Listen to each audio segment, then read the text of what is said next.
Welcome back to another Time to Come Alive session.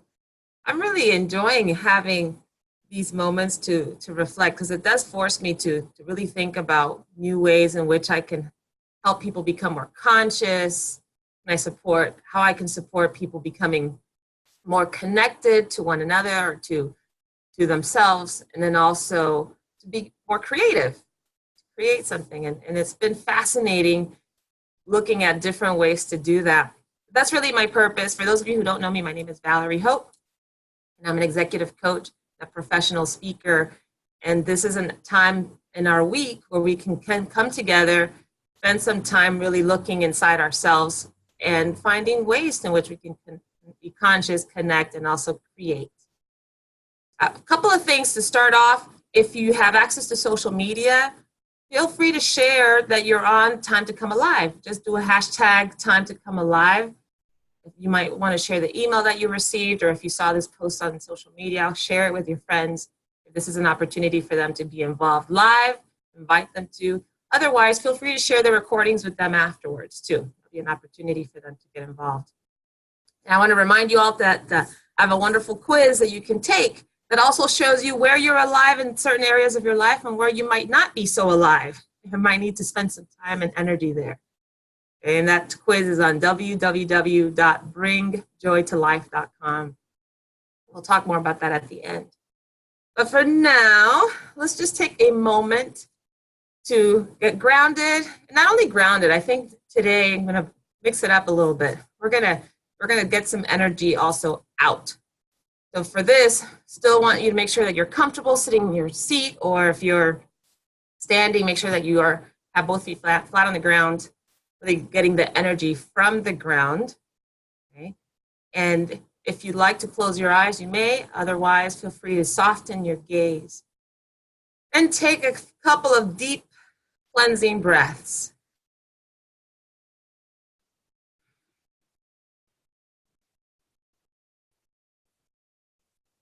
As you do that, I want you to think about your hands today. Yeah, I said your hands. Specifically, I want you to really feel the energy that's in your hands. Are your hands warm? Perhaps they're a little cold. Your hands and fingers feel really flexible. Maybe they're a little bit stiff. Either way, just pay attention to the energy that's in your hands right now. Just take another deep breath as you're noticing that.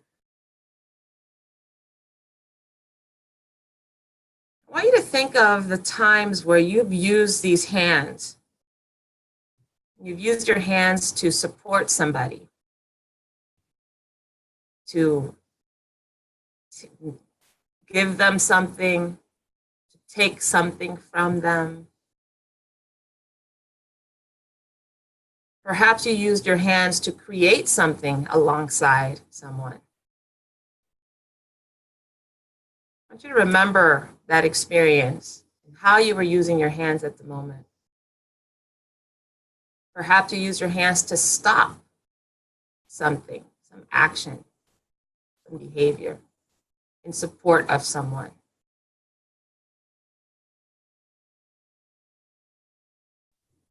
Perhaps you use your hands to comfort somebody. Think of those moments where you really relied on your hands to show your support to others.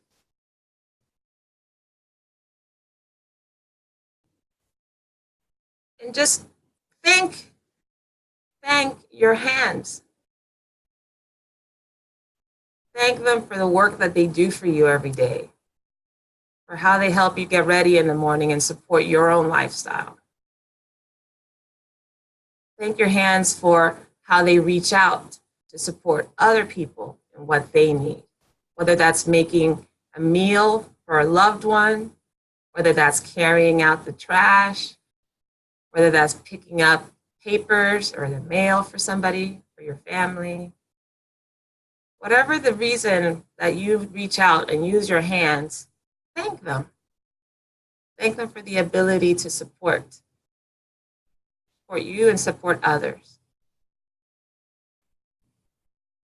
Take another deep breath. And finally, use your hands to give yourself a high five or to energetically give a high five to those people that you give your support to. Wonderful. I think that those moments of gratitude for something that's, I don't know how many times I spent thinking about my hands and my fingers and how they operate or how they feel. I don't usually spend a lot of time on that.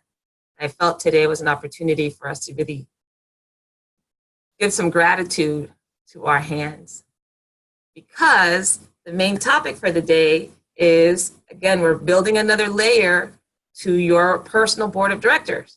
This time we're focusing on the supporter relationships. There's a wonderful quote by a man named Ryunosuke Satoro, and he says, individually, we are one drop. Together, we're an ocean. That really speaks to the notion of having more than one in order for there to generate power, right? To be a force of creation. And then over the past few, months now, we've been touching on different layers of this personal board of directors. And the idea, I've mentioned in other sessions, comes from an article that I read in the Harvard Business Review several years ago about not just focusing on that traditional mentoring relationship where there's a one-on-one exchange with a person, but to really think about building a community of people with whom you can rely, right, on whom you can rely to provide you with support, as we're going to talk about in more depth today. We've also talked in the past about those legacy members of your board. The legacy members are there to really help you build a third goal, or that you have a common goal that you're helping move towards. There's also the karmic relationships. We've yet to talk about that one. That will be our final installation for this personal board of directors series, and you'll hear more about that. But those are the relationships that are there to help you grow, to help you expand and challenge yourself. We also talked about the companions, right? The relationship with your companions, those that are there to help walk alongside you, supporting you by just spending time, being able to be the shoulder to lean on, right? Or commiserate or celebrate with you. And those are the four models of relationship that we've really been talking about over the last few weeks. Today, specifically, we're going to focus on that support model. And the support model of relationship is really about, there's not just I win and you win, but it's really we win when we get together. Kind of like Satoro said, that we're just one drop when we work on our own, but we can be the ocean when we're working with others. And the idea is that in these supportive relationships, when you have somebody on your personal board of directors as a supporter, they're working as much for you to meet your goal, to be successful, as you have the opportunity to work for them. Right? That's what we were honoring and showing gratitude for our hands. The memory that I have about this is when I worked with Hyatt Corporation. We were a team of learning professionals, all learning directors. And part of our responsibility was to manage different regions within the Americas. For example, I was assigned to Latin America and the Caribbean. I had my colleague Cassie was assigned to the West Coast. I had another colleague, Marisa. Marisa was focused on the East Coast. We had another colleague that was focused on the Southeast. Anyway, we all had a different area that we were responsible for. The beauty, though, of that team was that we knew that although we were all responsible for our own specific areas, that our job was to make the work as easy, as fun, and be as successful as we possibly could. We were not in competition with each other. We didn't withhold resources. If we needed to step up and help somebody because they had to go out, my friend Cassie, she went off on maternity leave at one point, and all of us, right, it was an all hands on deck moment. And those are the moments when you really think about, you have a circle of people or even if it's just one person that you can rely on to help give you the resources, the information, the guidance, right? They might teach you how to do something in order for you to fulfill your goals. That's really the main reason, or the way that a supportive relationship looks like. Now, there are a few questions that I think might be helpful to answer. First of all, why are these even important? When you think about the workforce, for example, whether or not you're an active member of the workforce, when you think about the workforce, as we shift, right, the workforce evolves, and we have now a new generation of people coming into the workforce. The millennial generation, if you want to give it the label, the millennial generation really relies on having mentors at work in order to feel more successful, to know that they are able to get the support and the guidance that they need. And there was a study that was done that those that have mentors in the workplace are likely to stay up to 5 years, in some cases more, and they're 68% more likely to stay if they have a mentor. 32% likely if they do not. So if you work in a company or you own a business and you want to ensure that people in your company stay for the long haul, mentoring is really important. Now, it doesn't have to be mentors within the company, but you want to have something, right? So this support group, this personal board of directors, supporters, they're probably most akin to the mentor-advocate relationships that we talk about in the workplace. Now, who are those people that we're talking about? Like, what do we exactly mean? I think there's 3 different ways to look at the supporter role. One way would be to have like the Jedi master, right? That's, you think about Yoda, for example, you know that this is a person who's wise beyond their years. They've done that particular role, or they've been in a situation where they've mastered it. They really know what and how to manage that particular situation. They're a wonderful addition. For example, there's a couple that I know from my church, Bob and Jane, and they've become my mentors. Now, both of them are well past their work stage, right? They've both retired.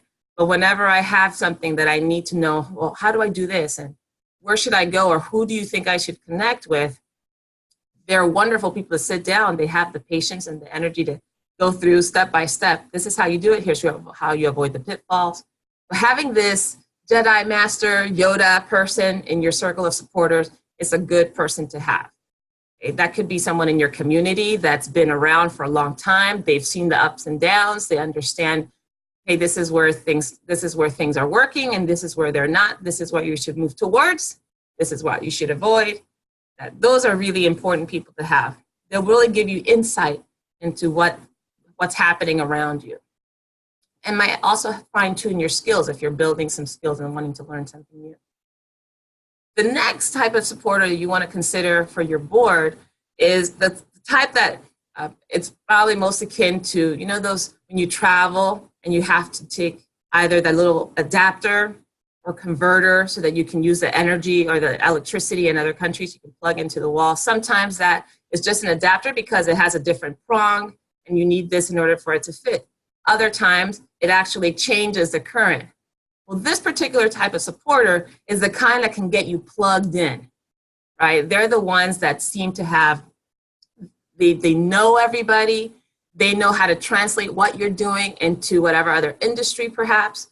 They're the ones that if Mariam, you mentioned that you were moved to another location. You might need someone that's already plugged into their community to see, okay, well, how do I now take who I am and what I love to do and what I'm interested in and apply that in this particular city? And you want somebody that's already well connected, that can actually help you adapt, right? Or they might help take what you do and shift it in such a way or explain it in such a way to another that then it fits, right? Makes sense. Those are the plugged in supporters. And then the last type of supporter I think is awesome to have is if you watch the Netflix series Grace and Frankie, which I think is hilarious, by the way. And the 2 actresses are Jane Fonda and Lily Tomlin, who've been around for decades. I think they're both in their 80s at this point. And they're still wonderful stars. What I love about that pairing is that in the show, specifically in the show, they're peers, right? There's no I know more, I know less kind of relationship. They're equals. They're completely different, but yet they're both working to make sure that the other has her goals and needs fulfilled. Whether that looks like, hey, Frankie, she needs to pass her driving exam, and Grace, being the more structured, organized, methodical person, will help her build whatever plan she needs in order to get her driver's license. So you want people in your circle that will help support you, that as equals, they're the ones that have your back. They're the ones that remind you who you are. I have a good friend of mine, Adriana, who's fantastic at this. She and I have worked together years ago, and she's been on and off my board for several years, depending on what part of my life I'm in. And now she's the person that I say, hey, I want to work on this. This is what I'm doing. And she'll be the one to ask me questions like, oh, how did you do on that thing that you said you wanted to do? Have you started yet? And we encourage one another. So that way you have somebody that, without any competition, now you can't have a hater in this circle of supporters. You can't have somebody that's looking, not a curious Carlos, as I like to say, that's just wanting to find out what you're up to because they either comparing or they're not there to help you move forward. You're looking for someone that is there because with no other interest in seeing you succeed or be happy and be fulfilled. Those are the main ones. So you want to have that Jedi master, a wise person. You also want to have that universal adapter, converter that's plugged in, that helps you connect. And then you also want to have that person who is a great Grace and Frankie for you, somebody that can really help you with no other interest in making sure that you're fulfilled, move your agenda, move your goals forward. Now, here's some tips of how to find those people. I think, we have these conversations and I can tell you, oh, these are the people you need in your life, go for it. And then well, how do I find people like that? How are you able to know who's a good person to invite onto your board? One is, there's some questions that you want to ask yourself and perhaps others. One is, who's doing something that I would like to do, or doing something in a way that I would like to do it? Or another version would be, what do I want to learn, and who might be a good person to teach me? That's a good way to find that Jedi master, is figure out what is it that you want to learn and who might be doing it in the way that you would like to learn it. Okay? That's number one. The second is, who seems to be well connected? Who's that person that everybody seems to know, that seems to show up in the most unexpected places? Like, oh, you see them at the grocery store, they're talking to somebody. You see them at the library. You see them at the movies. You see them at an event. You see them. Who are those people who seem to be connected to others? They seem to be present all the time. That's something you just want to pay attention to. And then last is, who seems to be genuinely interested in my life? Like, really think about who seems to who's asking you, hey, how are you doing? How's it going? Is it working? What's not working? Who are those people? And these are questions, I'm not giving you information on how to reach out to them, but questions that you have to be so clear about yourself that you will know when you see them who you need to reach out to. Now, the way you reach out to them is usually pretty organic. You can actually just walk up to somebody and ask them some of these questions, or let them know, oh, I noticed that you know how to do this and you've done this really well. I'd love to have your advice. Sometimes it's that simple. The hardest part, though, is really getting clear on what it is that you need. When you have that clarity, then it's a lot easier to make a request of someone. Okay, so those are some questions that might help. Now, here's the last piece of this. How do you nurture those relationships? So once you have them in your circle, perhaps you already have them on your board, but those are the kind of relationships, just like all the others we mentioned, that have to be nurtured. One is, you gotta appreciate them. Find ways to let them know how what they've done or said to you have helped you. That's one of the main ways that you can show that that relationship is of value to you. Thank you so much for teaching me to do this. Look what I've done, and as a result of what you taught me, here's what I'm able to do now. As a result of who you introduced me to, here's what that person has now been able to support me with. You want to give them that update. So in appreciating them, specifically what they did and what impact it had, those two, being able to articulate those two will be huge in making sure that you nurture that relationship. The second way of nurturing is share your goals. So if you're looking to get involved in a new community, if you'd like to be more connected in the school system, share with people, yeah, I'm looking to get more connected in the school system. I'm trying to find ways to be a mentor for young people, or I'd like to be involved in this nonprofit, or I'd like to be involved in this particular work project. Really let people know what you're up to. Now, they may or may not be able to support you in that particular thing, but people who want to be supportive want to be in the know, not only the times when you need them, but just want to be involved in your life, see what you're up to. They may or may not be able to contribute at the moment, but they will always have your best interests at heart. The next way to nurture it is and request their advice. I know there's a lot of people who probably love to just offer advice without you requesting it. And those are good relationships to have as well.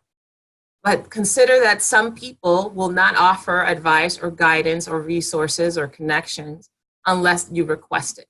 So get really comfortable. Once you're clear on what you need, be comfortable in making a request of someone. That's a way for them to also feel nurtured, because you really care about their opinion. You care about their knowledge. If you're not asking for it, it's not likely that they will offer it. And then finally, when they do offer that advice, when they do offer their knowledge, listen. There's nothing worse. And I don't know if you've had this experience yourself, when you've been the supporter, right, really well working, helping someone achieve their goals, and you've done it before, or you know the community and the right people for them to connect to, or you really have their best interests at heart, and all you get back is, no, that won't work because, no, I don't think that's going to be, right? You just get yes buts or no buts. And the problem there is that it becomes disheartening for them to be able to support you, or even disheartening for us to support others when we don't feel that they're open to it. And that doesn't mean that we all have to agree with the advice or the direction that we're given. But it does mean that we have to be really gracious in how we accept it. Like, thank you, I've never thought about it that way. Let me think about that. I wonder how this would work for me if I want to do it this way. And you can continue the dialogue. It doesn't mean that you're taking orders from somebody. It literally just means that you're now you're open-minded enough to engage with them in a way that makes sense to them, or that honors who they are and what they have to offer you. Those are some of the main ways I wanted to make sure that you all prepared yourself for these supporter relationships.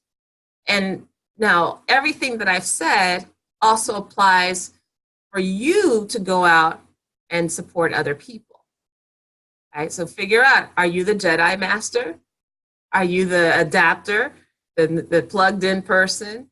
Are you the Grace and Frankie type person? Where in your life do you see someone that might need your knowledge and expertise? Where in your world do you see somebody that might need to get connected with others and you have the access and resources? Where in your life do you see a peer, a friend that could really have someone like you to hold them accountable, to remind them of who they are, remind them of what they're capable of, remind them that, hey, what you do matters, keep doing it. You can be that person for anyone in your circle. I guarantee you it'll be twice, maybe 10 times easier to find that for yourself. It tends to be pretty reciprocal, the supporter relationship. It's seldom a one-way street. And like I said, your supporters may come and go from your board at different times in your life. When you're just starting a new job, perhaps there's a high need for supporters. When I started my own business, there's been, and still is, a high need for supporters because there's a lot of things that I'm having to put in place. Now, I've also been on the other end of the spectrum when I've been in a role for many years, and I can be the connector or the supporter for another person. Really think about where you are in your life and what level of support you might provide or you might be needing. Okay, so that's tons of information about the supporter role. I'm going to pause there and ask what questions or comments you guys have about what I've shared so far, and how is that showing up in your own life. I'm going to ask you to unmute yourself. I'm curious, Mariam, I know we chatted a little bit beforehand. If you could just tell us, first of all, tell us who you are, where you're calling from, and what do you think about what I shared so far? How does that show up in your life?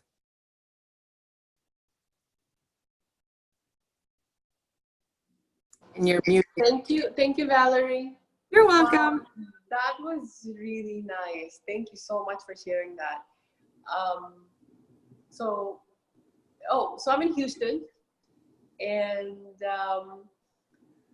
as you were going through all of that, I was imagining like, okay, how do I, how am I going to do this, because Houston, this is my second day here, and so it made a lot of sense. And that was really interesting and kind of funny, because when we're given, when we ask somebody, and then when we're given their suggestion, their advice, it's very important to listen, or if it's not something for us, to kind of let them know, okay, I'll think about it, or, let me see how that will work for me. It just made me think about this. I actually asked, he's a mentor, and I asked him, and when he told me what I should do, I just straight up told him, like, oh, that's not going to work for me, That's not what I want to do. And I remember just the look on his face, like he wasn't very happy. Like, oh, like you come to me, you ask me, I'm telling you, and so that's thank you for sharing that. Like how to let them know. That's interesting. So what would you do now, thinking back, now that you remember his facial reactions, what would you do now with that person? So I would, because honestly, what he told me at that time was a good advice, but at that time, because I wasn't, I had not grown in the field, I was not aware, and to me, it didn't look a right path for me. Mm-hmm. But now when I look at things, it was a good advice, and if I had taken it, I would have done better. But at that time, I did not understand, I was not aware. And it's very important to not just because somebody says something. And so what I learned from that is whoever gives us a suggestion, advice, it's very important to really listen carefully and think about it, like, okay, so how, like, because what happens sometimes, we just decide what we want to do, how we want to go about things, and we have that in mind, and we want the other person to affirm and confirm and say, this is what I want to tell you too. But when they tell you what's right, then, but for me, I was still thinking about, like, oh, I want to do this, and I think that's right. But what it taught me is that it's important to, it's important when somebody tells you to really think about it, and not just, like think that it's, it's not that important. I want to do this, so let me just do this, So it's important to listen, and then to also let that person know, like, thank you, yes, I'll think about that, like what you said. That's so much better way to, say that than to just right away say, no, that's not going to work for me. You also said something that's really interesting. You mentioned if you want them to affirm, right? You already made a decision about what you want. Here's the thing. If you want someone who is more experienced, more connected, right? That accountability person to affirm something that you've already decided or you've thought about. Let them know that's what you want. Meaning, ask, hey, I've decided to do this, this, and this. What are your thoughts about that? Yes, and I told him. And Okay. yeah, so he didn't think that was a good idea. So that You he said, did. Okay, got it. Perfect. Then you did exactly the right thing, because sometimes we ask the question innocently, like, oh, I need so and so, or I need this and that. And the person tells you, and you're like, no, no, but not like that. But in your case, if you already said, look, this is what I've done, or this is what I'm thinking of, what's your feedback on that? Again, I think you said it right, is that we need to be the ones honoring the feedback because we are asking for it. Right, right. Thank you, Valerie. No, that's so good. I've had a couple of people who've also told me, those of them that have been my supporters, that they said, we give this information to a lot of people and no one follows our advice, and then they're upset or disappointed that they don't get what they need. Right. Those those Jedi masters, those that have a lot of experience and wisdom, Yes. they're like, I'll share it once and then that's it. Right. And you know what I've heard? And same, this is somebody who I admire and I want to do what she does in the dental field.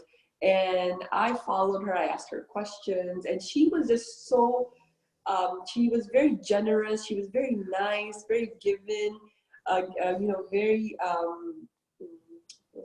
wonderful lady. And she asked me, she said, do you know that there's so many people, they want to do this, but nobody asks me questions. Nobody comes to me to say, hey, like, tell me, how do I do this? So I was surprised, like, wow, that is, so asking is important, Absolutely. Yes. So Mariam, as you think now, you are starting a new life in a new city. Where do you see the supporter role? What are you looking for now? I'm looking, do you mean like location places? No, I'm thinking about people for your board as a supporter. What kind of supporter relationship would be helpful to you now? What kind of information or what type of connection or what type of accountability would you need at this point? At this time?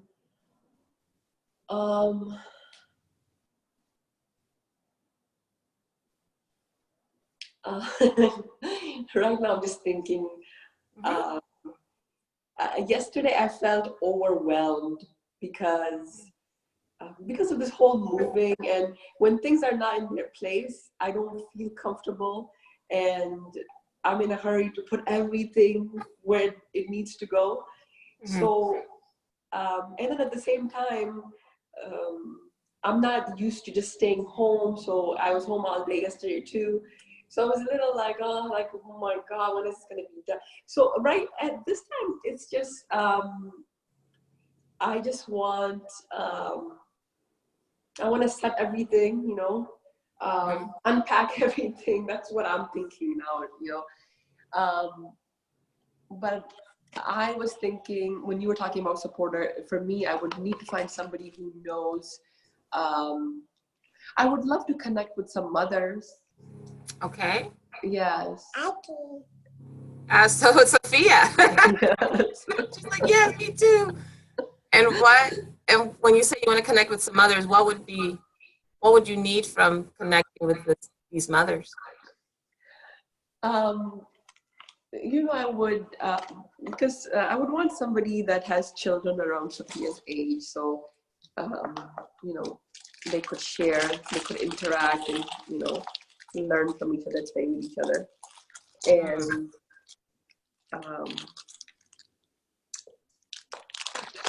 and I can also learn from others, another mothers who have already had experience. She's my first one, so it'll be nice to kind of listen to, what worked for them, or, places around here, different things, different activities, and so on. Okay, and how would you go about finding these mothers? What are you thinking? I would start with going to the mosque, and I'm hoping, praying that I meet some, supporters there. That would be Excellent. nice. Yeah. I would just say, set Sophia loose someplace. Huh? What? I was just not set her loose, but if you're going to the mosque, is to, have her interact with other kids. And that's usually a great magnet. Right. Yes, you're right. Children. Yes. Oh, wonderful. Well, good. It sounds like that would be a really helpful first step Yeah. for you once you start getting settled in your home, but also find ways to get settled with the community.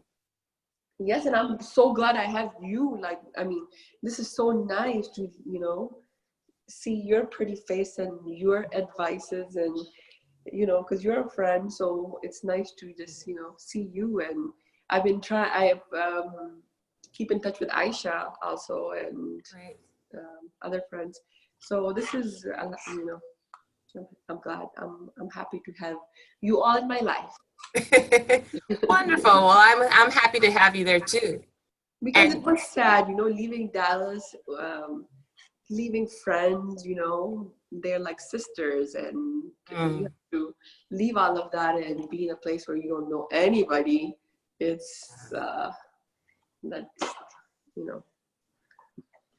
Yeah, no, I totally get it. Yeah, starting over is it can be tougher, especially the not only the older we get, because we usually have invested quite a bit of time and energy in where we came from, but also, right, now you have a child that you also have to get plugged in, finding her a pediatrician, finding places for places to get the things that you need for your home. right. And I imagine that it all takes a little bit. She agrees with me. I'm so glad that we're on the same page, Sophia. Yes. Good.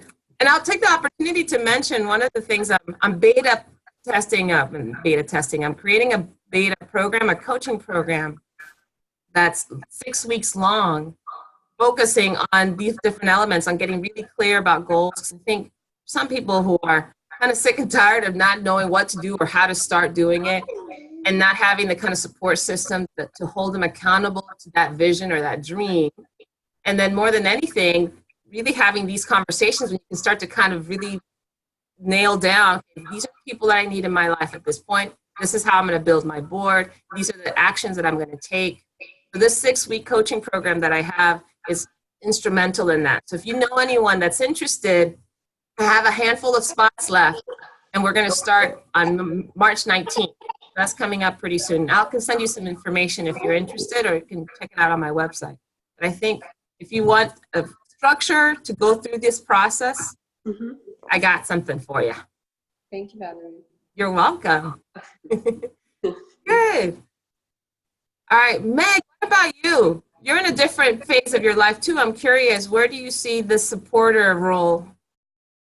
The first, thank you. The first thing that I thought when you were talking about this Yoda type was, I'm in a 12-step program, and we call that a sponsor. There you go. And I have sponsored a lot of people, and I have had several different sponsors throughout my time in the program. And the idea is they have what I want, and I'm going to listen to how they got it. And that's essentially their job. I mean, some sponsors are more authoritarian than others, but mostly a sponsor is there to tell you how they did it and to help you try to do the same. In order to stay clean and sober. So, and to, it's not all just about staying clean and sober either. I mean, it's about having the best life that you can have, and doing what you can for other people and to give back. So. Let me ask you, Meg, when you've been the sponsor, first of all, can you tell us what is that experience? What do you get out of it when you're the sponsor? You're the Jedi Master. Yeah, I love sponsoring people and watching, you know, the lights come on for them. It's just it helps me to stay sober myself. Um, it's very fulfilling. I mean, being able to help somebody do their steps and work their program and see how things change for them. And I haven't, honestly, I haven't seen a whole lot of that, because a lot of times people give up and, you know, back off. And I hate to see that, but it happens. It's not an easy program. It's simple, but it's not easy. So it's really fulfilling if you can see somebody who takes it to heart and actually does the things that you suggest. And I'm the type that I don't think that I have all the answers. You know, I think everybody has to kind of figure out what works for them, and so that's my goal, is to you know, tweak it to the point where it does what I want it to. That to me, it's like we don't need a bunch of oppressive rules and regulations in my mind. It's there to help. That's what it's for. So, and then I also when you said that about letting people know stuff that you're trying to do, I don't know, let them know your goals. Yeah, to let them know your goals or what you're. Yes. That's something that I've had trouble with in the past, because I have a hard time just getting out there and saying, okay, this is what I'm doing. And I've tried doing that. As I've told you, Valerie, I am in the process of trying to get back to Dallas, because that's where I want to live. And I have told my friends in Dallas, you know, most of the people over there, that I'm in the process of working towards getting back. That's not something that I used to would do. It's just be like, okay, I'm not going to say anything. I'm just going to try to do this on my own. Well, it's a whole lot easier if you let people know. I mean, there's people, maybe somebody will know of someplace I could live, you know. Well, let me ask you, what made you shift from not sharing before to now sharing that? What changed?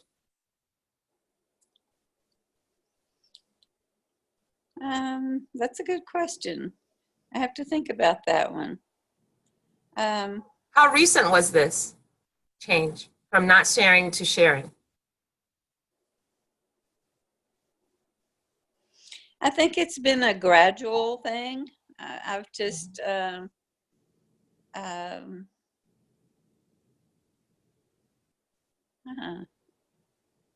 think it's been gradual, and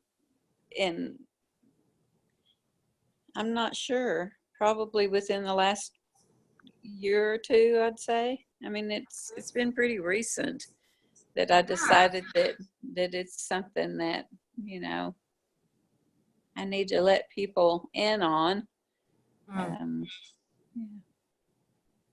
So. I want you to think about that. I want you to think about what shifted that now makes you more apt to tell people what you're needing or what you're looking to accomplish. You know, for a long time, I was very, I had a very bad inferiority complex. I didn't want to share, because I felt like the things that I thought and the things that I believed surely didn't matter, and were either wrong or stupid. And probably working through the steps and working through my church and the learning how to meditate and things like that have really helped. And it finally shifted around where I felt like a member of the human race, I guess. Where that came from, there's a lot of stuff in my past, that probably contributed to that, abuse and things, where I felt like I didn't deserve to be on a level with other people, that I just wasn't good enough. And it finally started coming around that, we're all in this together. We're all the same. I mean, and we're all part of the same machine here, I guess. And that's a wonderful thing to know. Absolutely. And I think you said two things that I don't want to skip over, because I think those are really, you may not be able to remember the moment where things shifted, but you said two things that you did. You did work on it. Mm-hmm. It doesn't just magically disappear when we get older. I think some of us might, think that there are elements of our life that just disappear. We won't care as much, or we'll get over it, right? The older we get. But that's not the case. You said you had to work. And in this case, you were working the steps, like you said, and that was an opportunity for you to continue to peel off and alchemize, right? To really get rid of all those things, those beliefs, self-limiting beliefs, those ideas that you had about yourself, not being good enough. And then you also said the second thing. So one end, you said working, right? Working on something that's active, that's creating something. And then you also said meditation. And meditation is about stillness. And what I got from what you said, that's where you become more conscious of what seems to be in the way. There's one thing to do something actively, like in the 12-step program, in any kind of coaching program, in any sort of mentoring relationship, you're actively doing something. And I also hear the importance for you to have some stillness, so that you could really see how that machine was working. That it reminds me, anytime my dad was driving someplace, we were all in the car and talking, and we're just, listening to music or something. All of a sudden he would say, "You guys hear that?" And we're like, what are you talking about, Dad? He's like, "Shh, be quiet. You hear it?" And we couldn't hear anything. We had no clue what he was talking about. But he heard or sensed some change in either how the car was performing. There was some little something that all of a sudden caught his attention, and we had to be completely quiet and still so he could hear it. And and at the time, I thought, "Oh, Dad, you're just being really, dramatic. It's not that big a deal." But that's the way he knew that something wasn't working quite the way it was supposed to, because that sound was not normal. Often we don't take the time to be still enough in our life to see and hear those odd, that's a different thought, that's odd, or I'm feeling this pain, or I'm feeling this discomfort, I'm feeling tense. And if we're not still and quiet enough to notice it, and it's likely that the work that we're doing won't address it. And so I wanted to point that out based on what you said, Meg, because I do think that that's the path, right? The path is being still enough to know that there is a challenge, there's a problem, there's a weird something, right? A sound of some kind of experience that seems to be out of the ordinary, and then they know what to work on or how to address that work. or how to make a request of a sponsor or make a request of a supporter. But now we know what it is that we need. Does that resonate? Does that capture the path that you took? It does, yes. I love the way you are able to just put all this stuff, and name it and yes, that's great.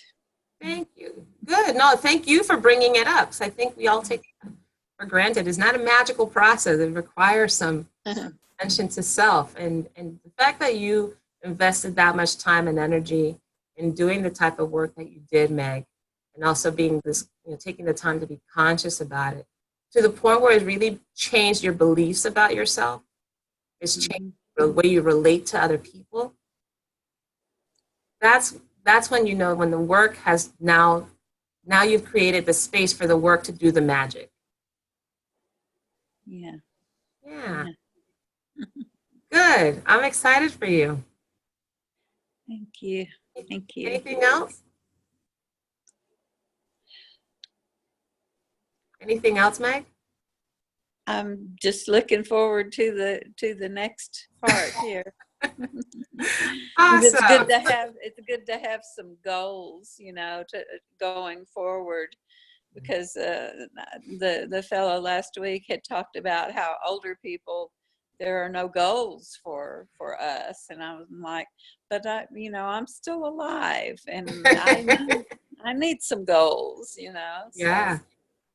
What have you done so far in coming up with some goals? My main goal is to look for some-place that I can get in Dallas to be near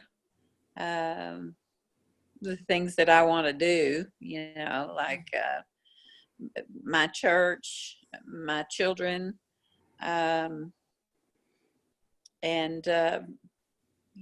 find a home group there, which is something I didn't do the 2 years that I lived there before. I just kind of flitted around from one group to the next. So, but then I also need to kind of look at whether I'm going to continue to try to stay retired, or see if I can start doing some work again. Yeah.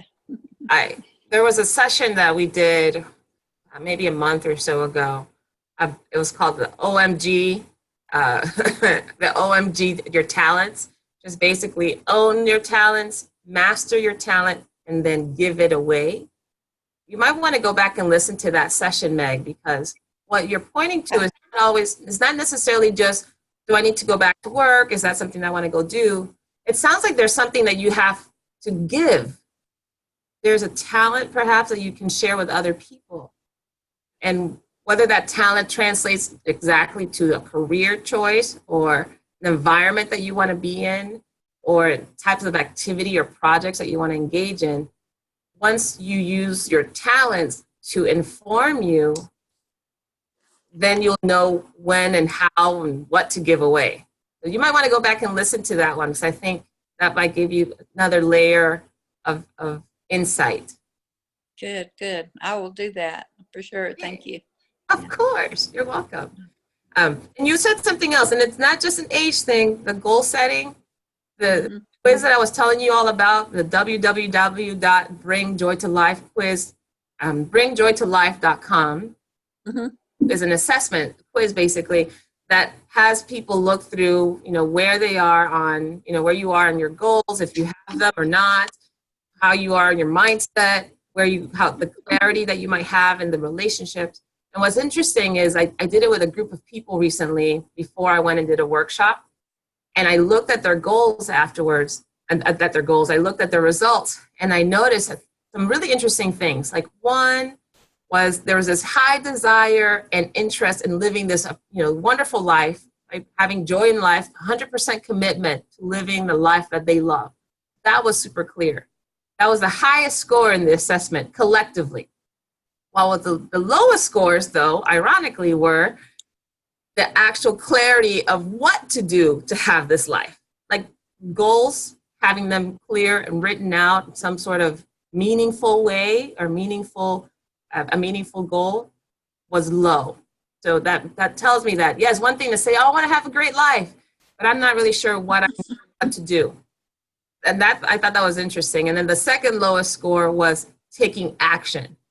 So, and that's the, I think the irony of all of this. You know, we want so much, and even we're thinking about, you know, today talking about personal board of directors. We want the right group of people to connect with. We want support, and yet we don't know what to ask for. And so we become disappointed or somehow confused or become really reticent. We're not sharing with people. Most of the time, we're probably not sharing because we're not clear ourselves. So that's so key. Get super clear on what it is that you want. It doesn't mean that it has to be right. It doesn't have to be, oh, this is the perfect thing. But say, you know, be able to give them something, and then you can refine it as you go. So that, if nothing else, I want to leave you all with that thought for today as we're nearing our closing time. Yeah. I actually did do the quiz, and it's been almost a month now since I did it, so I might need to redo it because yeah, I had got 52 out of a possible 150, so that's not very good. But it's not a judgment about who you are. It really just gives you some insight. It's forcing you to reflect on where you've come. It's a free quiz, so yeah, you can take it as many times as you like and just see how you progress, or if you stayed stuck. You might want to go look at the scores that impacted your overall score the most. That could give a good sense. And that as part of the quiz, I'm also willing to have a one-on-one conversation to debrief the quiz results and give you a little bit more clarity, or at least point out some things that might be helpful. And that goes for anybody. So fabulous. A couple things. Next week, we're actually going to have another guest join us. His name is Win Fuquay, and he is a speaker. He's a photographer, a videographer, really fascinating, fun-loving man. And he's going to talk about how he uncovered his creativity and what he's doing to express that in the world. So I think it's going to be really fantastic. So join us next week, not March 5th. Today is March 5th, March 12th for that conversation. And then we have one more personal board of directors session to go, and that's talking about karmic relationships, and that's coming up again. We'll wait a few weeks to bring that back, but just keep an eye out for that one if you're wanting to fill out your board with some new blood this season. Awesome. Thank you all so very much for joining me today and taking on part of your life. And I'm really excited about those who are honored to be on the board. If you need me as part of your board, feel free to contact me too. So I'm really keen on making sure that people do live their life of love and know exactly what you need in order to do that. Have a wonderful week, everybody. You too. Thank you. Bye.